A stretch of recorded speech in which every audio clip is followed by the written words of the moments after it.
Welcome, in front of me I have SUUNTO Race 2 and I'm gonna show you how to enable and how to disable the always on display on this watch.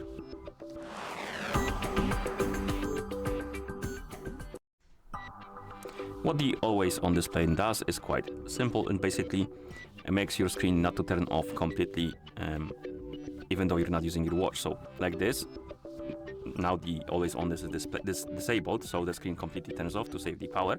But when it's enabled, when the always on display is enabled, you will see time on your watch even though the screen is kinda in the standby mode, even though you're not using your watch. It wastes a bit more power on your watch, so be aware of that, but some people prefer it that way. And to turn it on, we need to open the settings, so press and hold the crown button, then tap on General, and here find the display option, and tap on it. Scroll down, and here we have always on display. By default it will be turned off. To turn it on, tap on the switch. Once it's ticked on, the always on display is turned on.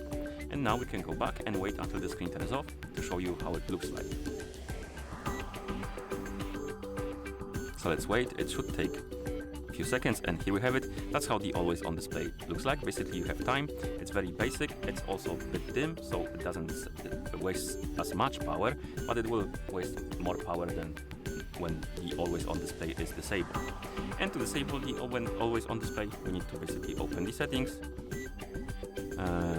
tap on General, tap on Display of course, and then disable it by tapping on the switch.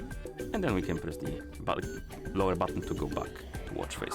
And now when the screen turns off, it will be completely off because the always on display is disabled. Okay, and that's how you enable and how you disable the always on display on this watch. Thank you for watching. If you found this video helpful, please consider subscribing to our channel and leaving the like on the video.